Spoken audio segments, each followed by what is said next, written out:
In June 2008, USP Atwater was a place that many people hoped was not their final destination. For many staff and prisoners, it was a place that no one really wanted to be at. Atwater was and is an isolated, high-security federal prison that houses men from all places, many bent on anger and violence. The prison was built on land formerly part of Castle Air Force Base. The Dungeon of Doom is only 130 miles away from San Francisco. Violence and death were part of the makeup of the prison. Violence is always lurking in maximum security federal prisons. One of the most violent prisons the Federal Bureau of Prisons has to offer. It had a reputation among federal prisoners as being one of the most violent places to land. USP Atwater has housed some of the most ruthless men known to man, as well as some high-profile convicts.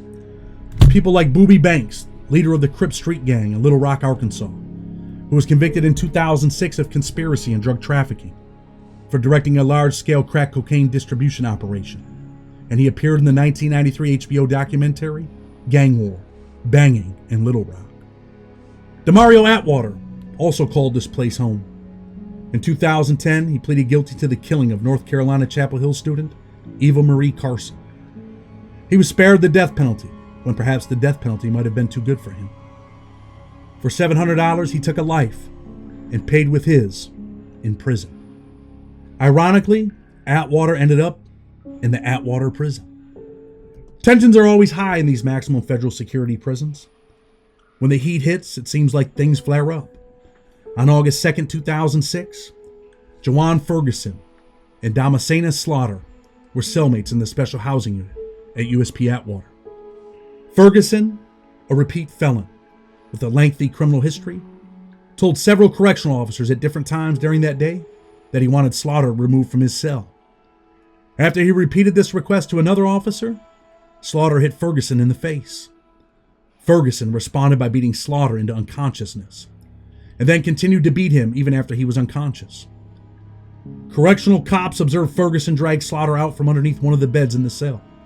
Ignoring orders to stop, Ferguson continued to strike Slaughter's head against the concrete floor and kick the back of his head until he was restrained. Slaughter was transported to an area hospital where he died on August 8th, 2006. But the Federal Bureau of Prisons doesn't want to tell you the truth, that in fact he really died at the prison. His blood too was left on the razor wire.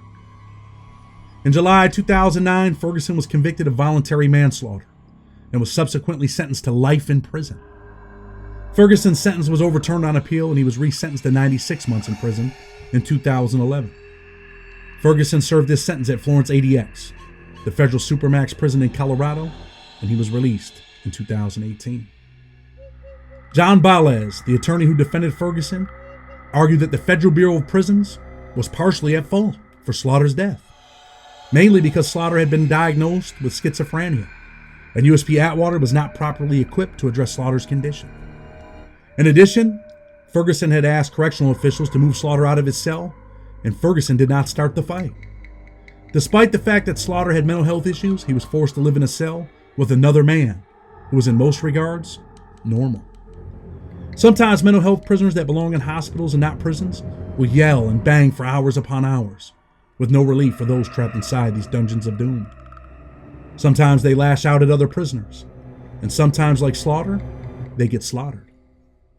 Murder is the business under the hot California sun, at least in the federal prison here at USP Atwater. He was only 22 when his blood was left on the razor wire. My paperwork says he was a 4-year veteran of the Navy and completed 2 tours of active military duty in Iraq. He began his career with the Bureau as a correctional officer on August 5th, 2007. And less than 1 year later, I was involved in taking his life. Jose Rivera, I'm sure he never imagined that this would be where he would lose his life. Who am I, you ask? My name is James Niente Leon Guerrero. On July 9, 1998, a federal judge sentenced me to die in federal prison for armed bank robbery. Since that day, I felt like I have nothing left to live for. My life is forever changed. Any hopes, desires, or dreams have all been shattered.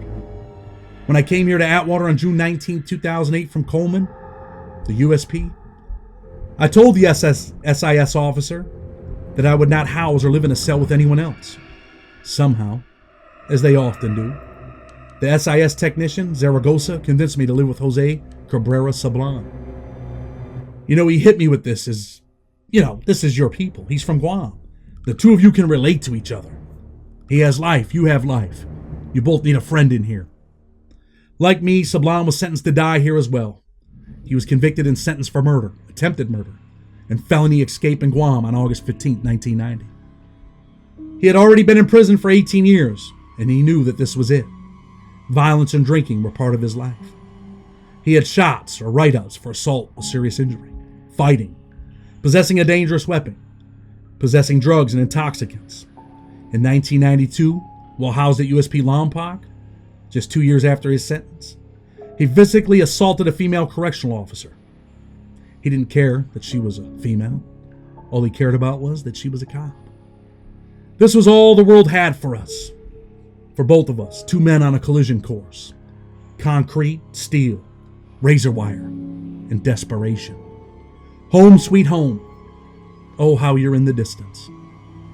By the evening time, I convinced the operations lieutenant I could not be celled with Sablan because we were both alpha male personality types.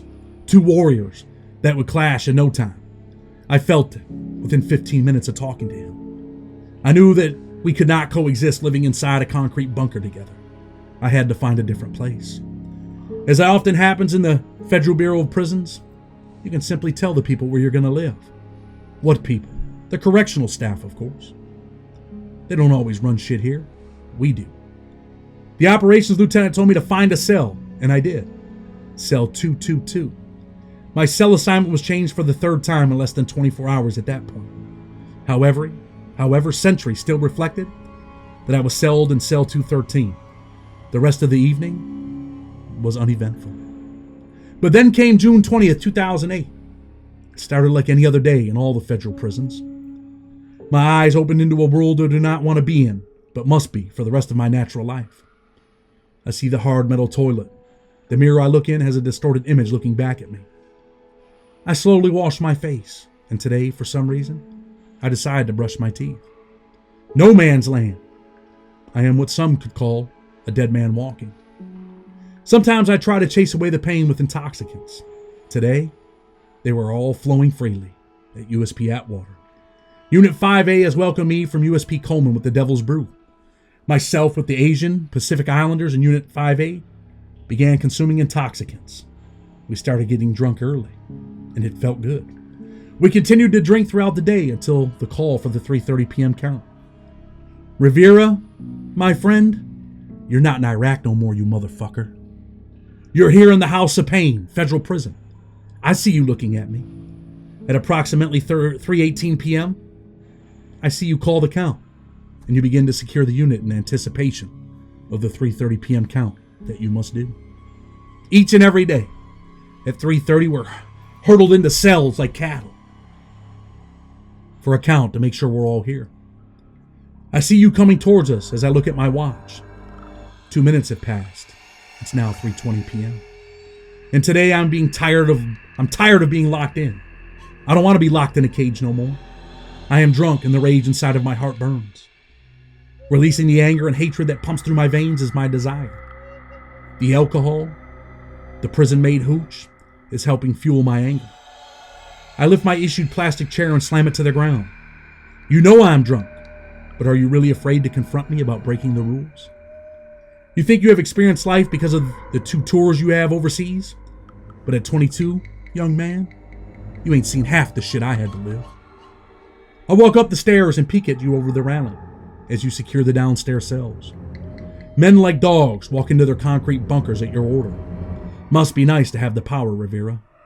Must be nice. I'm talking to Sablan now in front of cell 119. He is telling me how he dislikes you and that he does not want to lock in. My ears hear him, but the rest is not registering. I pick up my chair and begin to walk to cell 223. I walk in and again look at my watch. My vision is blurry from the firewater, but I see the numbers. 3:22 p.m. I'm back outside the cell. I'm standing here with Sablan, and I begin to think how much I despise cops. You have never done anything personally to me, but just because you're here and I am the dog, I dislike you. And as you approach, That is when I see again that my watch reads 3:23 p.m. On this fateful day, I know now that I will never lock in cell 223 ever again. Sablan is your orderly. He has been for the past 3 years. Do you trust him? Do you know who he is? He's really the devil. Is there fear in your eyes as he pulls the prison mate ice pick from his pocket? Instantly, I see him. He swings at you, hitting you in the chest. I know you never expected this for the moment. I finally see the fear in your eyes. The demon has struck. This is what all people that walk into those places fear could happen to them. And now you're on the receiving end. You're running, and I feel the adrenaline in my veins pump hard. I am now chasing you along with Sablan, and I really have no idea why. You're running down the stairs now as other prisoners watch. I feel as if I am in some National Geographic movie. A lioness chasing a fearful zebra. This is our life. This is our life now, where some become prey at the hands of predators. Today we are the predators, and you, Mr. Rivera, are the prey. Sablan hits you again, this time in the shoulder. Have you hit the deuces yet? I am face to face with you, and now you headbutt me. This is your defense. My eyes water as I feel fire well up in my nose. Sablan swings again, whether to help me or simply because in his drunken state, he wants your blood. You're beelining for cell 108. Why are you running there? It is all happening so fast. I have no idea what my real intention is or why I'm doing this. I'm simply doing these things as they progress. A trash can appears out of nowhere as I stumble towards you. Finally, Rivera, I have you in my grasp. I can only imagine what you feel. But for me, I have life. Nothing matters. I'm gonna die here. Your legs, I have a hold of them now, and I can tackle you to the ground. Sablan is on top of you as he swings wildly with the ice pick. 8 shots to your chest before the first staff member arrives. I've counted them. He's hit you like a machine gun. While I'm drunk, I don't comprehend how I could possibly count.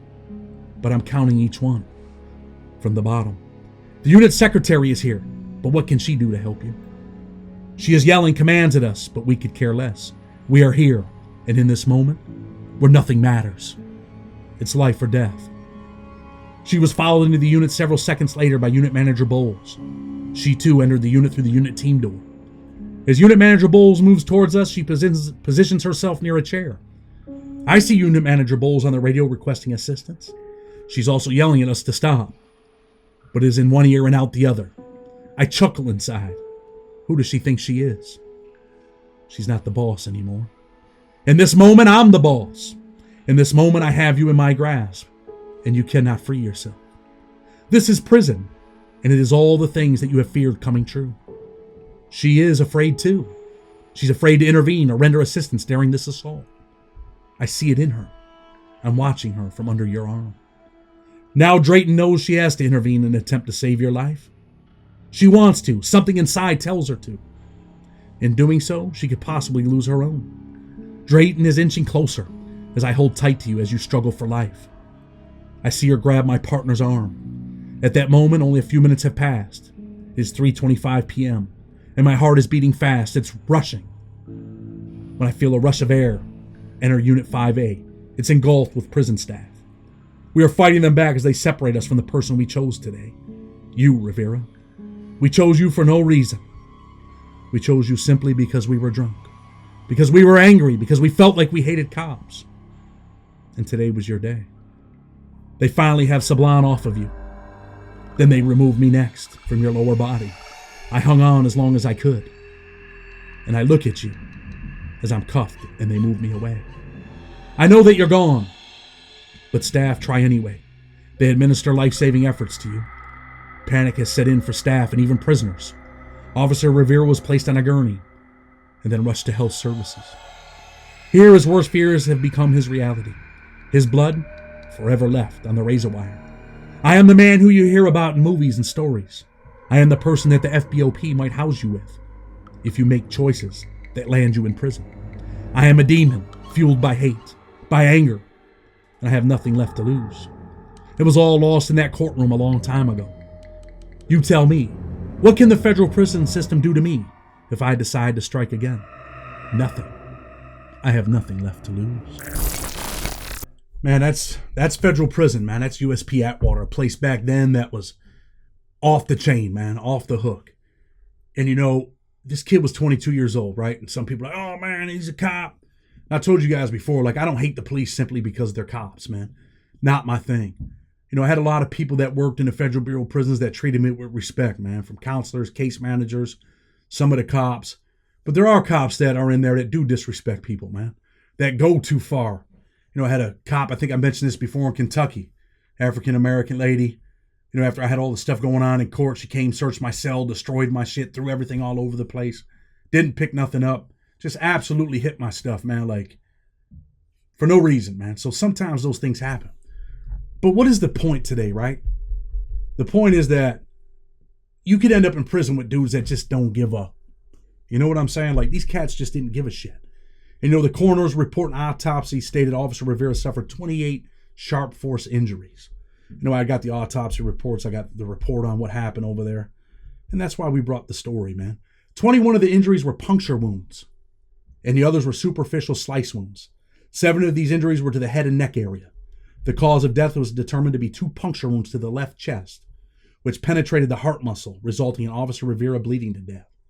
Hit right in the chest, man. Might have been the first shot. Hit him in the chest, hit him in the heart. He runs down the stairs. You know, he turns around, he headbutts dude, trying to get away, man. But once they tackle him to the ground, he knows, man. You know, I can only imagine what it's like in that moment for you to know, like, damn, this is it. I'm about to lose my life, man. I'm 22 years old. I've been overseas, you know, I've been fighting for our country.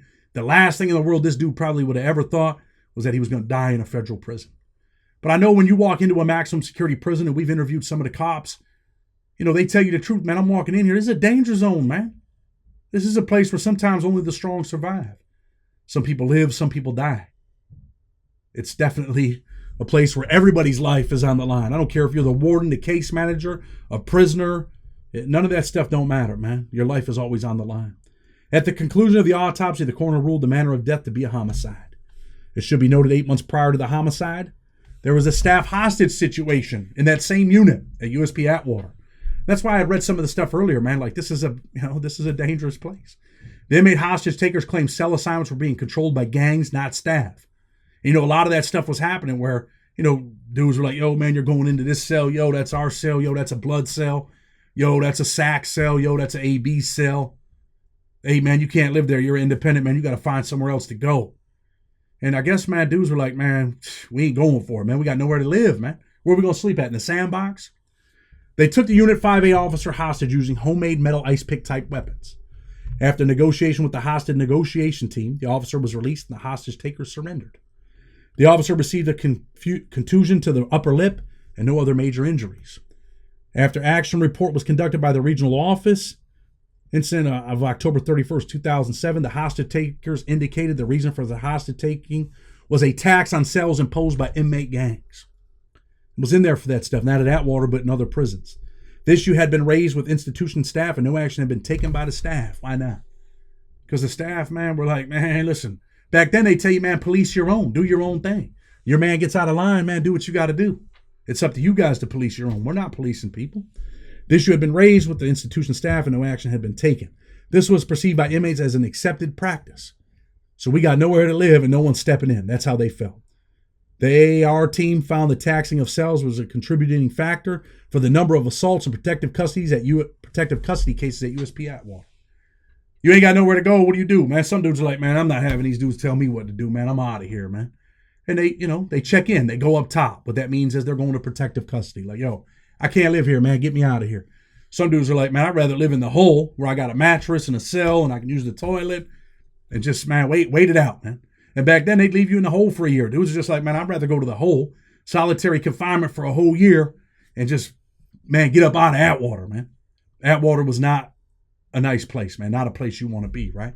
You know, when dudes start, killing cops, like no one, like, they don't give a shit about you. They're going to kill the cop. They're going to definitely kill you. And what happens to these two cats? Just so you know, at the beginning of the video, I don't know if you had time to read it all, but Sablon ends up dying. He died a few years ago. They didn't get life. They ended up copping out. You know, the U.S. Attorney's Office let them cop out to life sentences. You're not going to give you the death penalty. They put the death penalty on the table, and then they changed direction and said, all right, man, you guys cop out, you get life. And, I know a lot of the cops were pissed off about that. A lot of correctional officers are like, yo, look, these cats already got life. So, you're just telling them, hey, man, if you kill one of us, you're good. You're going to go to the ADX, spend some time in the ADX, eventually get out of the ADX and be back in population. Like our lives don't matter. I mean, that's what I feel, that's how they feel. And I'm sure we can bring any cop on here that, that's done an interview will tell you the same thing. There's another cop that I'm trying to get to come on from USP Lee. I don't know if he ever will, but if he ever did, man, I'm sure this guy would shoot straight with us all the way around the board. He was the cop that responded when I got stabbed in USP Lee. But man, this is federal prison. This is the life that, people think, like we always say, tennis courts, out there playing a little tennis, you know what I'm saying? Out there playing a little wall ball. But man, that's not really what it is, man. This is a place where, people are suited and booted. And sometimes you can think about dudes where, dudes are like, man, I don't care about nothing, man. I got life. Think about that. What could they possibly do to you? You got life. What are they going to take from you? Your visits? You probably don't get visits no more. When you got a life sentence, who's coming to visit you? Mama? And if mama passed away, you probably definitely ain't getting no visits. Once mama's gone, it's over with. A lot of these dudes, man, they ain't got no money, man. They work Unicor. They make $100. They're happy, man. $125. They can go buy some commissary. But really, at the end of the day, they're not happy, man. They got to wake up every morning and look at that metal toilet. They got to wake up every morning and look out that window with that steel bar in between it, man. Looks like a cross. You can just imagine that that's you being crucified right there. It's over, man. So what do you have to live for? I mean, guys get drunk. They chase away the pain, the suffering, and that's what these cats were doing. They were partying. Some people tell different stories that, they didn't like the cop. He was pressing people, searching their cells. 22 years old, maybe. Some cops come in there young, man, and they come in there on some, come in there on some bullshit. They come in there like, hey, man, I'm destroying this shit. And really, man, they're not really built like that. And I'm not saying that in a disrespectful way, but you got to understand who you're dealing with. And that's why, man, when I was in prison, I liked the cops that were always the same. If you're an asshole, always be an asshole. Don't be cool today and be an asshole tomorrow, man. But like I always say, men respect men. You have to respect people, no matter what side you're on. If you're on the prisoner side or if you're on the cop side. Respect me because I'm going to respect you. And, sometimes guys go sideways. I think my perspective is, it is sad that a 22-year-old young man who was fighting for our country lost his life.